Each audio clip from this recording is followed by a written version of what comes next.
Silence, ça travaille, et même d'arrache-pied, et ce, malgré le calme apparent.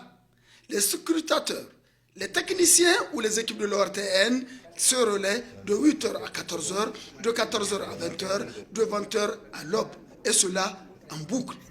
L'on est à la 3e nuit de ce travail fastidieux qui requiert, pour tout résumer, la hauteur d'esprit en passant par le dépassement de soi. Ce centre névralgique ressemble à une usine robotique où tout est diligenté d'un compartiment à l'autre, d'une structure à une autre, l'oreille collée ou combinée, les yeux rivés aux écrans des ordinateurs, des sites web, les fax et autres mails. Rien n'est occulté, en effet, pour être sur la même longueur d'onde, avec un équitable partage de l'information. C'est tout simplement impressionnant où plus de 70 personnes y travaillent en synergie. L'organisation de ce travail s'est fait comme suit. Et nous avons 8 régions et qu'au niveau de chaque région, il y a des équipes. Et les équipes sont composées essentiellement de représentants de 30 candidats. Au niveau de chaque région, une équipe de 2 personnes et donc qui se relèvent. Donc ça veut dire que c'est 2 équipes composées de 4 personnes qui sont des représentants des candidats, donc qui sont placés au niveau de ces différentes tables de contrôle. Nous avons 3 sources de réception des résultats. La première source, c'est le fax. La deuxième source, c'est les mails. Et la troisième source, c'est le téléphone. C'est-à-dire avant même que les résultats parviennent au niveau des mails et au niveau des fax, les membres de la CENI, qui sont des représentants des candidats, placés sur la table, appellent les régionales. Ils procèdent à un recensement manuel de ces résultats à travers les téléphones fixes. Quand ils finissent le recensement de ces résultats-là, ils vont partir au service fax prendre les fax. Et au niveau de la direction du fichier électoral biométrique qui a installé les informaticiens pour prendre les mails imprimés.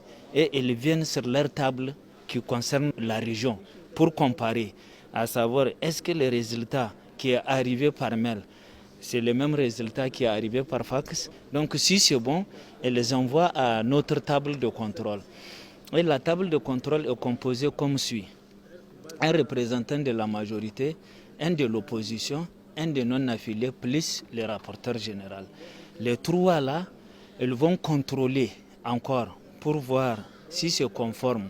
C'est les résultats reçus par fax, les résultats par mail et les résultats qu'ils ont procédés par le recensement. Si c'est bon, ils me donnent. Je regarde, si c'est conforme, j'envoie aux techniciens informatiques qui vont procéder à la vérification et ils vont imprimer ces résultats-là qui vont revenir au niveau de notre table de contrôle pour qu'on procède à la dernière vérification. Si c'est vérifié que c'est conforme et qu'il y a des signatures des candidats depuis la région, et nous mettons bon à diffuser et on envoie au président pour qu'il procède à la publication de ces résultats.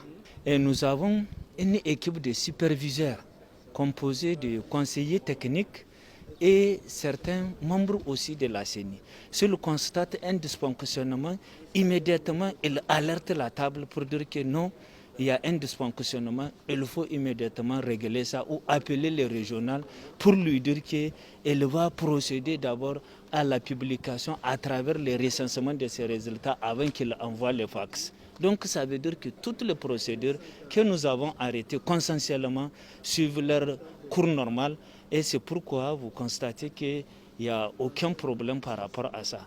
Certes, le rythme est infernal, mais quand il faut aller, il faut y aller. C'est une question de responsabilité dont il faut s'assumer. Aujourd'hui, par exemple, l'ORTN a dû fermer ses antennes à 5h10 exactement.